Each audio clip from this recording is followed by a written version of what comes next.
Shalom, Matius pasal 5 ayat 48 berkata, "Karena itu, haruslah kamu sempurna, sama seperti Bapakmu yang di sorga adalah sempurna." Saudara, para penafsir berkata, sepanjang sejarah hidup manusia, banyak orang sudah mencoba membuat sesembahan untuk mereka sembah yang digambarkan punya kekuatan yang maha dahsyat, meniru kemahakuasaan Allah yang benar. Tapi tidak pernah ada orang berhasil membuat sesembahan untuk mereka sembah yang digambarkan maha kasih, meniru kesempurnaan kasih yang dimiliki Allah yang benar.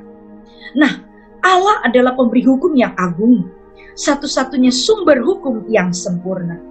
Allah menyebut dirinya adalah kasih, dan inilah hakikat dirinya. Dan dalam hal inilah pencapaian kesempurnaan itu berlabuh. Yesus menyimpulkan bagian dari khotbahnya yang panjang pada pasal 5 Injil Matius ini dengan memerintahkan para muridnya untuk menjadi sempurna. Kata sempurna ini berarti selesai, lengkap, murni, suci. Di dalam perjanjian lama, ada salah satu tokoh Alkitab yang disebut sempurna di hadapan Allah. Dia adalah Ayub. Pada Ayub pasal yang pertama ayat pertama dikatakan, Ayub itu adalah orang yang saleh dan jujur. Ia takut akan Allah dan menjauhi kejahatan. Nah, inilah gambaran kesempurnaan itu. Apakah kemudian Ayub itu tidak berdosa? Oh, justru di dalam Ayub pasal 42 ayat 6 memperlihatkan bahwa Ayub tidak luput dari kesalahan. Dia sempat berbantah dengan Tuhan karena kenyataan hidup yang dialaminya. Tetapi kemudian di dalam penyesalannya, Ayub merendahkan diri di hadapan Tuhan karena dia telah berani berbantah dengan Yang Maha Kudus. Kata menyesal berarti bahwa Ayub memandang dirinya dan bahkan kebenaran moralnya hanya seperti debu dan abu di hadapan Allah yang Maha Kudus. Memang kalau kita membaca dalam kitab Ayub, Ayub tidak menarik kembali perkataannya bahwa memang dia hidup benar dan dia memiliki integritas dalam moralnya. Tetapi Ayub mengakui bahwa tuduhan dan keluhannya terhadap Allah tidaklah pantas diungkapkan oleh seorang manusia fana, dan dia sungguh-sungguh menyesal. Ayub punya kesalahan, tetapi kesalehannya proporsional di hadapan Allah. Dia adalah Allah ayah yang baik. Dia penganut agama yang taat. Dia seorang yang dermawan. Dan dia adalah orang yang konsisten dalam berbagai segi kehidupannya di hadapan Allah. Makanya Ayub diperhitungkan sebagai orang benar.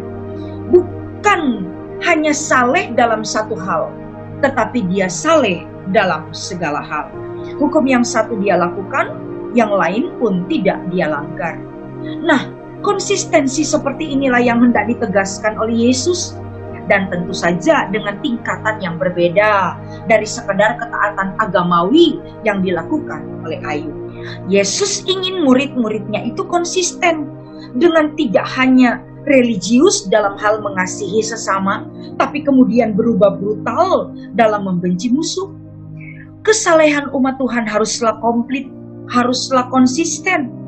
Yang satu dikasihi, yang lain juga harus dikasihi. Tidak peduli bagaimana mereka memperlakukan Anda. Perkataan Yesus di sini begitu tegas. Sebuah kata perintah, haruslah kamu sempurna, yang tidak punya ruang untuk dibantah oleh umatnya selain daripada melakukannya. Tapi saudara, mari kita coba merenungkan. Hukum mana sih yang paling sering dilanggar umat Tuhan? Ketika orang saling mencaci di media sosial karena perbedaan doktrin dan penafsiran, hukum manakah yang dilanggar? Ketika orang melecehkan kaum wanita melalui candaan sindiran, lagu-lagu bernuansa sensual, foto-foto cabul, hukum manakah yang dilanggar? Ketika orang miskin dipandang rendah dan diremehkan, hukum manakah yang dilanggar? Ketika keadilan bisa diputarbalikan karena uang, hukum manakah yang dilanggar? Ketika orang memilih siapa yang pantas jadi sesamanya dan menentukan yang lain adalah musuhnya, hukum manakah yang dilanggar? Saudara, hukum kasih paling sering digemakan manusia, tapi juga paling sering dilanggar manusia. Hukum kasih paling sering diajarkan manusia, tapi paling sulit dipraktekkan manusia. Jika demikian, haruskah kita hilangkan saja hukum kasih itu? Bisa saja, saudara. Tapi kalau hal itu terjadi, sama saja kita menghilangkan Allah dari hidup kita. Karena hakikat Allah adalah kasih.